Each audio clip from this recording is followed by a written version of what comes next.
Hello! Tis been a while, but welcome to another episode of Ask Britt Shit, where you can ask me things about anything. Almost anything, anyway. As you may or may not know, I now accept, aka I am begging for, handwritten letters because I think they're amazing and they're awesome and they're super rad. So, I have one here from one of you guys. And it is from a chap named Benjamin. Benjamin Pardue! I know you. We talk a lot on the interwebs. And he is in Australia. That is so fucking cool. Oh, ah! This is like my first authentic Australian souvenir. I can say this has been in Australia and is now in my possession. You guys have weird addresses though. Kind of. Oh, okay. Well, this is very cool. It's very long. So, I don't think I have time to read this. Oh wait, I found a question in here. There's many, but this is the first one my mind found. I take it you've been playing Destiny. How is that? I haven't played it myself. I'm hearing both good and bad things about it. Well, the bad is not bad, so to speak. More just like things that some of the missions feel a little too similar, etc. That said, I try not to take too much stock in reviews because if I love a game, I'll love a game completely and it'll stay with me. So in a nutshell, have I been playing Destiny and have I liked it? From Benjamin Pardue of Australia, mate. I did play Destiny when it's first released and I think I got to about level 18 or 19 before I had found that I had exhausted all of the campaign modes. And that was when I stopped playing. I mean, I did a few of the raids, I believe they're called. It's been a while. And those were really fun. The 3-team, are those called raids where it's just 3 of you? I don't remember. God. Anyway, and I really did like those too. Those were super fun. But I need campaign and I need story for me to continue playing the game. That said, I can definitely see where some of the flaws were. For one, just for pure story reasons, I thought Ghost was a disappointment. I thought Ghost could have been more, I don't know what, maybe we could have used him for exclusive missions from his point of view. You know, do something more with him. I thought that would have been really cool. He was very boring to listen to. Sorry, Peter. But, yeah, there's that, and the loot I thought was really disappointing. The whole, looting system. I know a lot of people they know a lot more about this than I do, so I won't even pretend to go into the whole, online Destiny looting, breaking down stuff for credits or whatever it's called. See. But, I feel like there's not a lot of rewards for exploring. I remember I would take minutes to search out this dark corner of this wasteland to be rewarded with nothing. And that sucked. I would have appreciated if the leveling itself had been more, I hate doing this because everyone compares Destiny to Borderlands, but kind of Borderlands-y, more customization. That would have been great. I don't mind sharing a map with other people, but there were a few times when it would have been nice if I just had it to myself. And the monster spawning. That was really annoying because the monsters would just spawn in the same spot, or the bad guys or whatever they were. So, I mean, I would go through point A to point B and have to backtrack to point A, and the 4 monsters that I had already killed were still there hanging about. And I was like, what? I know you have to keep the map plentiful for new players that come on the map, but at least rearrange, put them in different locations.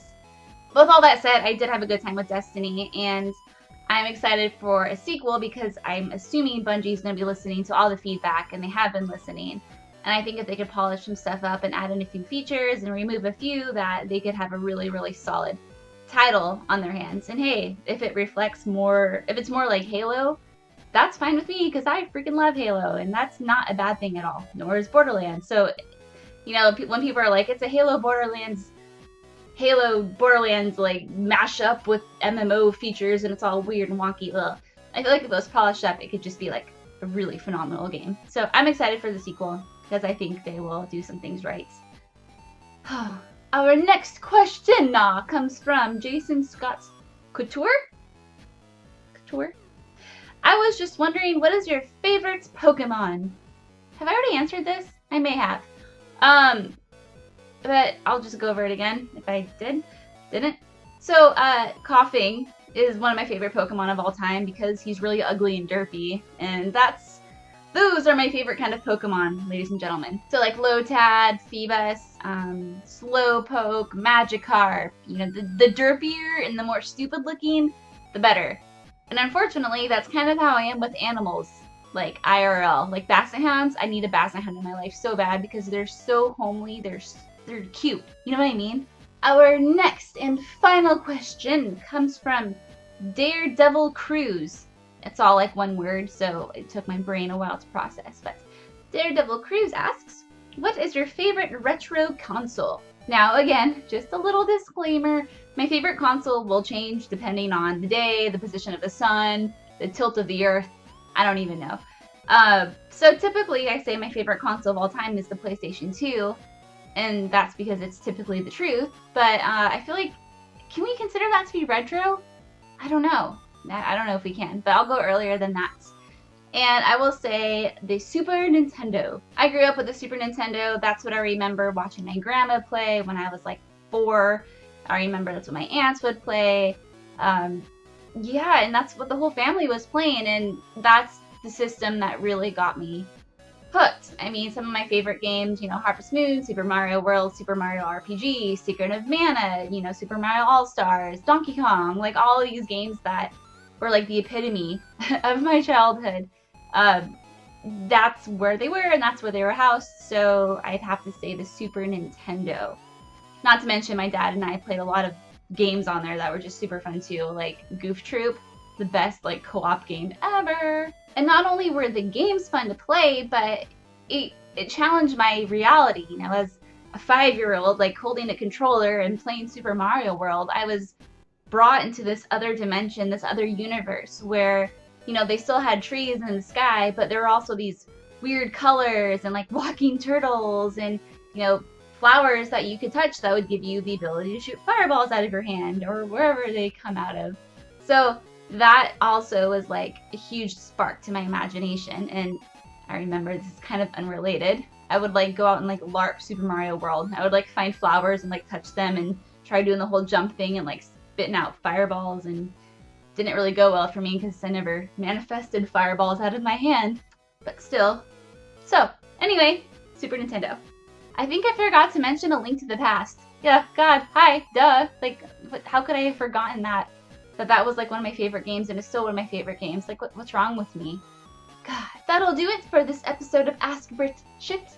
Thank you for your questiones, and Benjamin, I will handwrite you a letter of my own very soon, so expect that.